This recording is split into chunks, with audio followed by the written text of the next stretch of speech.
P രാജുവിന്റെ മരണത്തിലെ വിവാദ പ്രസ്താവനയിൽ സിപിഐ അച്ചടക്ക നടപടിയെ വെല്ലുവിളിച്ച മുതിർന്ന നേതാവ് കെ ഇസ്മയിൽ തന്റെ നിലപാട് അഴിമതിക്കും സ്വാർത്ഥ താൽപര്യങ്ങൾക്കും അധികാരം ഉപയോഗിച്ച് പണമുണ്ടാക്കുന്നതിനും എതിരാണെന്നും പറഞ്ഞതിൽ ഉറച്ചു നിൽക്കുന്നുവെന്നും കെ ഇസ്മയിൽ വ്യക്തമാക്കി.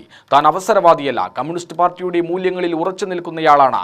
ചില നേതൃത്വം വരുമ്പോൾ അങ്ങനെയൊക്കെ ഉണ്ടാകുമെന്നും ജീവിത അവസാനം വരെ കമ്മ്യൂണിസ്റ്റായി തുടരുമെന്നും കെ ഇസ്മയിൽ പറഞ്ഞു. ഇതിലെനിക്ക് പ്രത്യേകിച്ച് പറയാനൊന്നുമില്ല.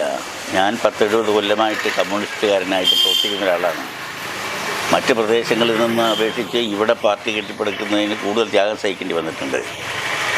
ഒരുപാട് ആളുകൾ മരിക്കുകയും ചോര ചിന്തുകയും ഒക്കെ ചെയ്തിട്ടുണ്ട്. അങ്ങനെ കെട്ടിപ്പടുത്തുള്ളൊരു പാർട്ടിയാണ്. 10-70 കൊല്ലമായി ഞാൻ അതിൽ തന്നെ പ്രവർത്തിക്കുകയാണ്. അതുകൊണ്ട് എൻ്റെ ജീവിതകാലം മുഴുവൻ ഞാൻ ഈ പാർട്ടീനായിരിക്കും.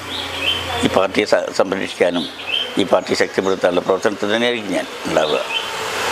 അതിൻ്റെ ഇടയിൽ ഇടക്കാലത്ത് വരുന്ന പാർട്ടി ലീഡർഷിപ്പിൻ്റെ ഭാഗത്തുനിന്ന് ഇതുപോലെ എന്തെങ്കിലും ചില നിലപാടുണ്ടാകുമ്പോൾ അതൊരു പാർട്ടി തീരുമാനമാണ്. ആ തീരുമാനം എന്നുള്ള നിലയിൽ അതിന് ആ നിലയിലില്ലാതെ കാണാൻ കഴിയില്ല.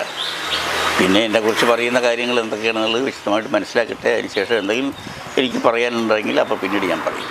നിലവിലുള്ള ഒരു പ്രസ്താവനയിൽ തന്നെ ഉറച്ചു നിൽക്കുന്നുണ്ടല്ലോ നിലപാടിൽ രാജു. അത് ഞാൻ ഒരു നിലപാട് പണ്ട് മുതലേ ഒരു നിലപാടുള്ള ആളാണ്. അവസരവാദിയൊന്നുമല്ല, ഞാനൊരു നിലപാടുള്ള ആളാണ്. കമ്മ്യൂണിസ്റ്റ് പാർട്ടിയുടെ ചില മൂല്യങ്ങളിൽ ഉറച്ചു നിൽക്കുന്ന ഒരാളാണ്. അഴിമതിക്കെതിരാണ് ഞാൻ, സ്വജനപക്ഷപാതത്തിനെതിരാണ്, സ്ഥാപിത താല്പര്യങ്ങൾക്കെതിരാണ്, ആശ്രിതന്മാരെ സഹായിക്കുന്ന നിലപാടുകൾക്കെതിരാണ്, അധികാരം ഉപയോഗിച്ചുകൊണ്ട് പണം ഉണ്ടാക്കുക എന്നുള്ളത് അതിനെതിരാണ്. അങ്ങനെ എനിക്ക് ചില നിലപാടുണ്ട് പണ്ട് മുതലേ. ആ നിലപാടിൽ തന്നെയാണ് ഞാനിപ്പോഴും നിൽക്കുന്നത്. എന്തായാലും ഇതേ കമ്മ്യൂണിസ്റ്റായിട്ട് തന്നെ തുടരാൻ തന്നെയുള്ള അതെ, ജീവിതാവസാനം വരെ ഞാൻ ഈ കമ്മ്യൂണിസ്റ്റ് പാർട്ടി ആയിരിക്കും. ഈ പതാക കൂടുതൽ ഉയർത്തിപ്പിടിച്ചുകൊണ്ട് മുന്നോട്ട് പോകും.